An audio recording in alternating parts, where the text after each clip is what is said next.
உலக கிண்ண பரபரப்பு முடிஞ்சுது. சரியா, நேற்றோட கிட்டத்தட்ட முடிஞ்சுன்னு வைங்களேன். இப்ப இன்னும் பல பரபரப்புகள் இந்த கிரிக்கெட் உலகத்துக்குள்ள நிறைய இருக்கு. இப்ப நாம நேற்று ஒரு விஷயம் சொல்லிட்டு முடிச்சோம்.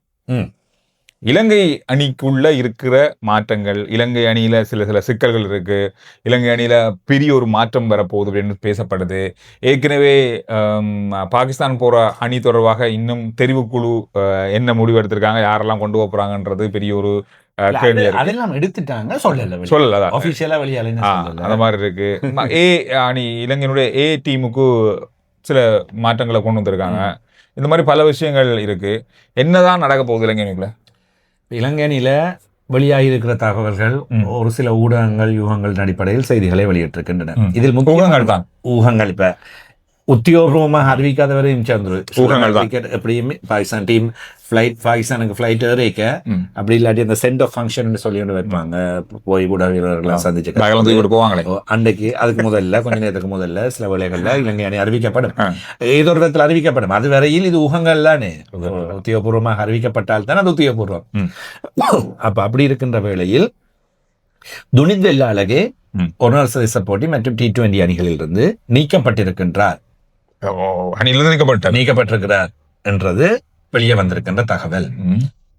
தொடர்ச்சியாக துனித் வெல்லாலகே அணியில் இருக்கின்ற போது அப்படி நேரடியாக வருவார், விளையாடுவார், பந்து வீசுவார், விக்கெட் எடுக்க மாட்டார், ஓட்டங்களை கொடுப்பார். ஜெஃப்ரி வெண்டசி மீண்டும் அணியில் சேர்க்கப்பட்டிருக்கின்றார். அப்ப 36 வயதோ 37 வயது ஆகியிருக்கும் நினைக்கிற நினைப்போம். அவர் மீண்டும் அணிக்குள் ஒரு நாள் சர்வீஸ் போட்டி அணிக்குள் வந்திருக்கின்றார். அதிகமான வாய்ப்பு கொடுக்குற மாதிரி தெரியலையா? அதுதான் நான் சொல்றேன். ஏன் இவருக்கு இந்த அளவு வாய்ப்புகள், ஏனைய பந்து வீச்சாளர் இருக்கின்ற வேளையில் ஏன் இவரை தொடர்ந்தும் பாவிக்கின்றார்கள்? ஒரு நாள் சர்வீஸ் போட்டியில் துஷான் ஹேமந்தவை கொண்டு வந்திருக்கின்றார்கள், அது ஏற்றுக்கொள்ளப்பட வேண்டும். ஆனால் பிந்திய உள்ளடக்கம் என்னை பொறுத்தவரை ஜெஃப்ரி வெண்டசி இல்லாமல் ஒரு நாள் சர்வீஸ் போட்டிகளில் கூட துஷான் ஹேமந்தவை நாங்கள் பாவிக்கலாம். சுழல் பந்து வீச்சாளர், நீண்ட நாட்களாக துடுப்படுத்த ஆடக்கூடிய சகலதுறை வீரர், நல்ல களத்தடுப்பாளர், நிரூபித்தும் தன்னை நீண்ட நாட்களாக அவருக்கு அணியில் வழங்கப்படவில்லை. அவரும் 30 வயதை தாண்டி இருக்கின்றார், 31 வயது. இந்த நிலையில் தான் அவர் அணிக்குள் இப்பொழுது உள்வாங்கப்பட்டிருக்கின்றார். பானுக ராஜபக்ஷ அணிக்குள் வருவதும் சரியாக பிரகாசிப்பதில்லை. உள்ளூர் மட்ட போட்டிகள் அவருடைய டெக்னிக் வைஸ் இவர் ஒரு மிகச்சிறந்த தலை சிறந்த வீரர் என்று போற்றப்படுகின்றார். என்னதான் நாங்கள் இங்கோ நல்ல வீரர் என்று இருந்தாலும் ரன்ஸ் முக்கியம். ரன்ஸ் இல்லையா நீங்க ஃபெயிலியர் தான். ஸோ இப்படி அடுத்தடுத்து தொடர்ச்சியாக சொதப்பல்கள், ஐயோ ஏனடா இந்த மனுஷன் என்ற மாதிரி இருக்கின்ற நிலைமையில மீண்டும் அவர் அணிக்குள் வருவதாக உள்வாங்கப்படுவதாக தகவல்கள் வெளியாகி இருக்கின்றன. இளவயது வீரர்கள் மதிஷ பத்திரன நீக்கப்பட்டிருக்கின்றார் அணியில் இருந்து. தொடர்ந்தும் நீக்கப்படுற அவருடைய பந்து வீச்சு, அகல பந்து அதிகம், அவருடைய யோக்கர் பந்துக்கு அதிகமான ஓட்டங்கள் பெறப்படுது, இந்த மாதிரி பல விஷயங்களுக்கு. ஆனா ஆரம்பத்துல லசித் மாலிங்கைக்கும் அப்படி இருந்தது.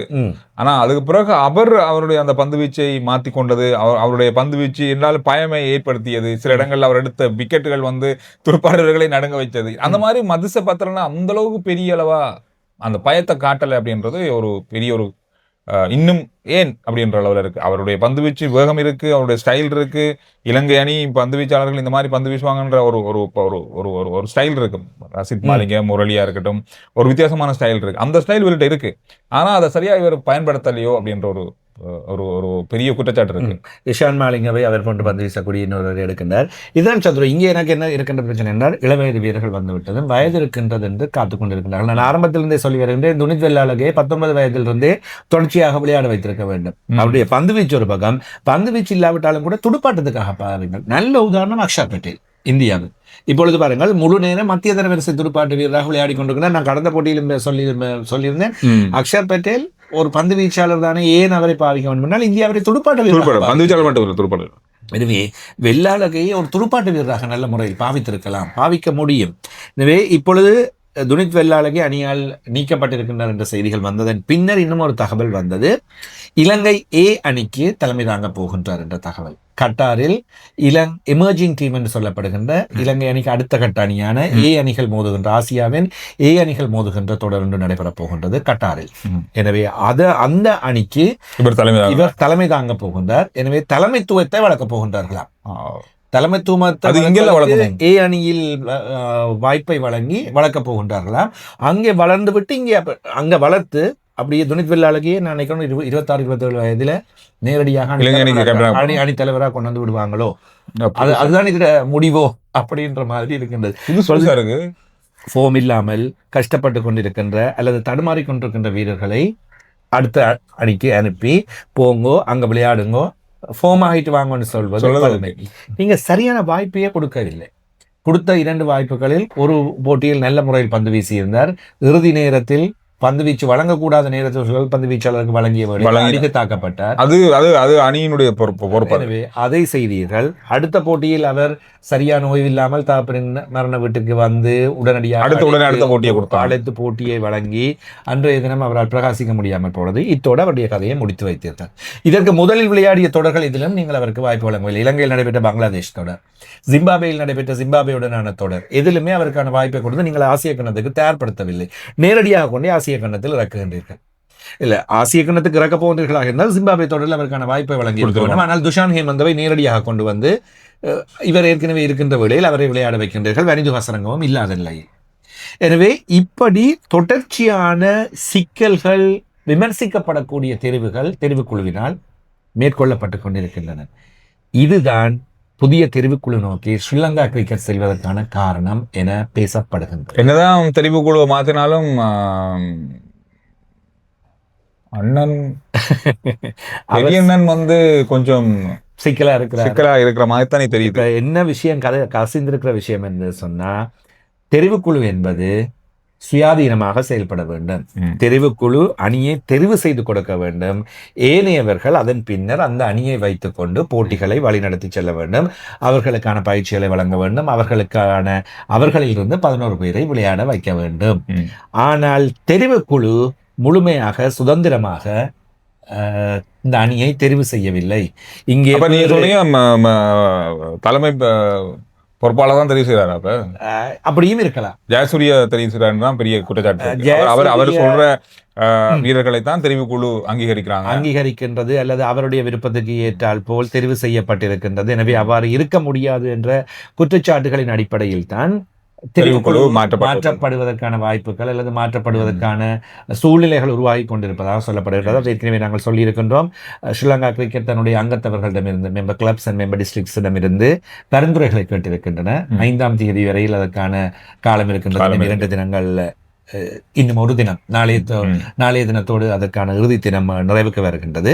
அதன் பின்னர் புதிய தெரிவுக்குழு அறிவிக்கப்பட போகின்றது. அநேகமாக இப்பொழுது இருக்கின்ற இந்த தெரிவுக்குழு இல்லாமல், குறைந்தபட்சம் இந்த தெரிவுக்குழுவின் தலைவரான உப்புல் தரங்க இல்லாமல் வேறு ஒருவர் தான் வருவதற்கான வாய்ப்புகள் இருக்கின்றன என்று சொல்லப்படுகின்றது. அண்ணனும் தம்பியும் ஒண்டா விளையாடினவங்க, ஒண்டா நல்லா ஃபிட்டா இருந்தவங்க, அந்த நட்பு தான் இன்னும் தொடருது. அப்படியெல்லாம் முடியாது என்பது ஸ்ரீலங்கா கிரிக்கெட். சரி, ஓகே, ஜெயசூரிய வந்து சரியான ஆக்களத்தில் செஞ்சா அதுல பிழை இல்லையே. எப்படி இருந்தாலும் தெரிவுக்குழு தான் அணியை தெரிவு செய்வார். இல்ல, அவர் வந்து பரிந்துரை செய்யலாம், தம்பி உங்கள் தரங்க இவர் தான் சரி, நமக்கு அப்படி அவருடைய அனுபவத்தை வச்சு கொண்டு அவர் பரிந்துரை செய்யலாம் தானே. செய்யலாம், பரிந்துரை செய்யறது வாய்ப்பு தானே. ஆனா அணி நல்லா செய்யலையே. அதனால பரிந்துரை செஞ்சவர்களை மாத்தணும், உப்பு தரங்கையை மாத்தக்கூடாதுல்ல. உத்தியோகபூர்வமா யார்கிட்ட போஸ்டிங் இருக்குது, அந்த பரிந்துரையை நீங்க கேட்க கூடாது. நீங்க சுதந்திரமா செய்யுங்க, உங்களோட பாட்டில செய்யுங்கன்றதுதான் ஸ்ரீலங்கா கிரிக்கெட். தலைமை பயிற்சிப்பாளர் என்ற ஒரு பெரிய பதவி ஜெயசூரியிடம் இருக்கு. அது தெரிவுக்குழுவுக்கு அடுத்த கட்டம். தெரிவுக்குழு அணியை வழங்கும், அந்த அணிக்கான பயிற்சிகளை வழங்கி அணியை தயார் செய்து அவருக்கு பயிற்சிப்பாளர். இன்னொரு விஷயம் அவர் சொல்லலாம் தானே, இப்ப வந்து சரியான ஒரு அணியை தெரிவு செய்தான் எனக்கு பயிற்சி வழங்க முடியும் அப்படின்றது அவருடைய. இதை நாங்கள் ஆரம்பத்தில் ஒரு தடவை பேசியிருந்தோம். எனவே இந்த முரண்பாடுகள் இல்லாமல் ஒரு நேர்கோட்டில் சகல விஷயங்களும் இருந்தால் சீராக இருக்கும். பொதுவாக இந்தியாவில் எல்லாம் நடைமுறை தெரிவுக்குழுவின் தலைவர், பயிற்றுவிப்பாளர், அணித்தலைவர் இவர்களுக்கு இடையே எங்க போய் கலந்துரையாடல்கள் நடைபெறும். எங்க போய் முடிவு தெரியுமா? இலங்கை அணியின் தோல்வியில் முடிவடையும். அடுத்தது இன்னொரு விஷயம் நடக்கும். முதல்ல உப்புல் தரங்க மாற்றப்படுவாரு, அதுக்கு பிறகு ஜெயசூரிய மாற்றப்படுவார். பாகிஸ்தான் தொடர் சிக்கலாக மாறும் பட்சத்தில் தொடர்ந்தும் பல மாற்றங்களை ஸ்ரீலங்கா கிரிக்கெட் முன்னெடுப்பதற்கான வாய்ப்புகள். காரணம், ஒட்டுமொத்தமாக அவர்கள் தான் இங்கே நிறுவனத்தின் உரிமையாளர்கள் அல்லது தலைவர்கள். எனவே பெறுதிகள் சரியாக அமையவில்லை, சரியான பெறுபொருள்கள் வரவில்லை என்றால் இருக்கின்றவர்களை மாற்ற வேண்டிய சூழ்நிலை வரும். சரி, இந்த விஷயங்கள் இப்படி ஓடிக்கொண்டிருக்கின்ற வேளையில் வியாஸ்காந்துக்கு சந்தோஷமான செய்தி ஒன்று இருக்கின்றது. நடந்திருக்கு. இலங்கை ஏ அணிக்குள் வியாஸ்காந்த் உள்வாங்கப்படுகின்றார். இப்ப அடுத்து நடக்க போற துனித் வெள்ளாளகையின் தலைமையில் செல்ல கட்டாரில் நடைபெற போகின்ற போட்டிக்கு வியாஸ்காந்த் உள்ளே உள்வாங்கப்பட்டிருப்பதாக சொல்லப்படுகிறது. எனவே வியாஸ்காந்த் ஏ அணிக்குள் தெரிவு செய்யப்பட்டு அந்த அணிக்குள் நல்ல முறையில் பந்து வீசி விக்கெட்டுகளை கைப்பற்றுவாராக இருந்தால் தேசிய அணியின் கதவுகளை தட்டுவதற்கும் வாய்ப்புகளை அடுத்த கட்டமாக தனக்கு உருவாக்குவதற்கும் இன்னும் தட்டதான் பண்ணுவாங்க இன்னும் இருக்கின்றது.